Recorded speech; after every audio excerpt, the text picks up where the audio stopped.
Naging sentro ng diskusyon kahapon ang tanong ni Senator Judge Risa Hontiveros sa prosekusyon na inalmahan ng magkapatid na Cayetano. Pero naplansya naman yan sa pagpapatuloy ng paglilitis kanina.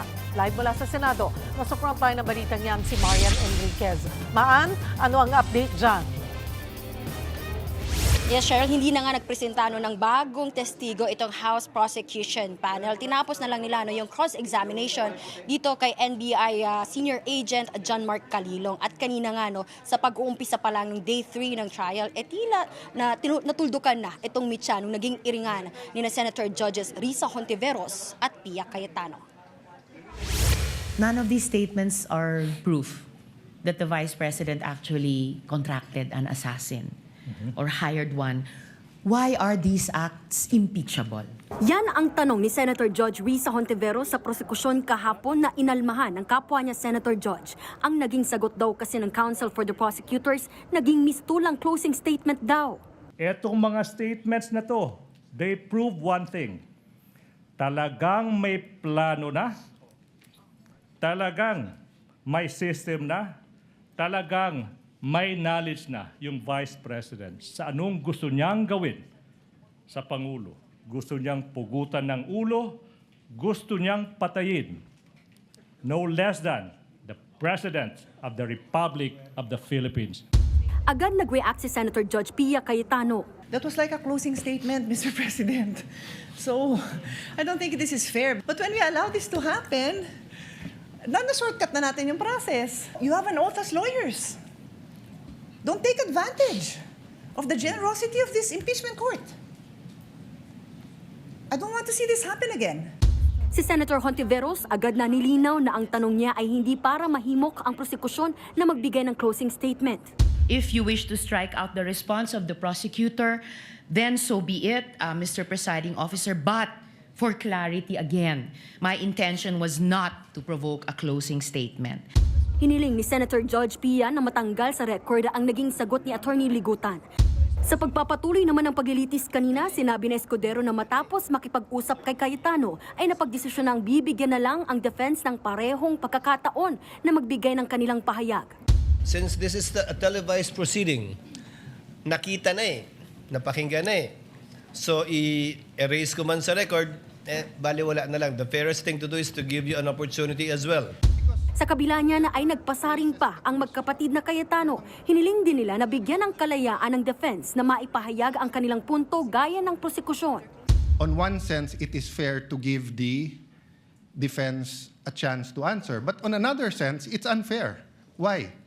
Because whoever phrases the question, lamang na Kasi yung question nga is, why is this an impeachable offense? So for example, if I was the one who stood up yesterday, and I asked the prosecution, why is this a political vendetta? And why is the House not investigating the flood control instead of investigating the Vice President? That would be unfair. Kung nakapagsalita nga ang prosecution with their closing statement, di pwede rin dapat mag-closing statement ang defense, no? So I am amenable to that. But very, very, very briefly, Mr. President, I'd like to put on record, why are we being strict about the rules? Why do I have to bother standing up? There's no rules? No, there's rules. That's why we stand up. And then sometimes, there are also opportunities to question the rules. That's also fine. But that's why we have to stand up and call the attention of the presiding officer when we feel that the rules are being violated. And we will continue to do so when we believe it is necessary in the interests of justice. Nang bigyan ng pagkakataong magsalita ang defense team, giniit ng abogado ni VP Sara na si Attorney Mark Vinluan na hindi impeachable offense ang mga sinambit ng Vice Presidente. Naninindigan siyang walang ibang ebidensya ang prosekusyong magpapatunay na kumontrata ng assassin si VP Sara. Exaggeration lamang daw ito. Giit niya, threatened o may banta umano sa pamilya ng Vice. Ang nakita raw ng publiko na asal ng Vice, bagamat unconventional, ay ang Vice na nag-respond bilang asawa, bilang anak at isang ina na pinoprotektahan lamang ang kanyang pamilya. The prosecution was right in using the term culmination. But the prosecution's interpretation is wrong. Rather, when VP Sara left the administration, She suffered various forms of threats and harassment for many months from the powers that be, and the culmination was her statement on that fateful early morning in November 2024. She didn't commit an impeachable offense. She drew the line in the sand and said, enough is enough. That is the meaning and that is the context.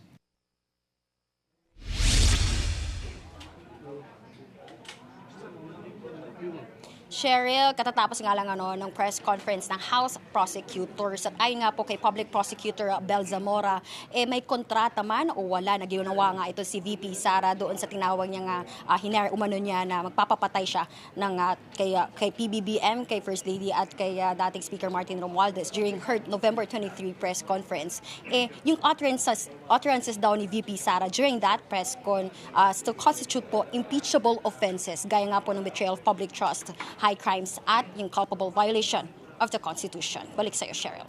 At Marian, yun nga, nag-press con ng prosecution kanina sa pagtatapos ng unang linggo ng impeachment. Paano nila inassess yung unang linggo? Nakita ba nila na naging epektibo yung kanilang naging presentasyon? Cheryl, masayang-masaya ang House Prosecution Panel dito nga sa nangyari unang 3 araw nitong impeachment trial ni Vice President Sara Duterte. Para sa kanila, itong pag-uumpisa pa lang, paggulong pa lang ng paglilitis laban kay VP Sara at yung paglalatag pa lang nila ng mga ebidensya, they consider this already a big win. Dahil, Cheryl, maalala niyo po, since last year pa lang naghain na ng impeachment complaint ang Kamara at ngayon nga po ay naidala na nila ito ngayon sa Senate Impeachment Court. Gumugulong na po itong paglilitis laban kay VP Sara at natutuwa sila doon sa naging performance po ng kanilang panel, lalo na po naging maganda raw, mahusay yung pamamaraan ng paglalatag ng ebidensya. Maging testigo na si NBI Senior Agent John Mark Calilong ay na-withstand din daw po yung scrutiny ng cross-examination. Balik sa iyo, Cheryl. Maraming salamat, Maan Enriquez. Mga kapatid, Cheryl Cosing po. Maging maalam at may pakialam sa mga napapanahong issue at headlines. Mag-follow at mag-subscribe na sa social media pages ng News 5.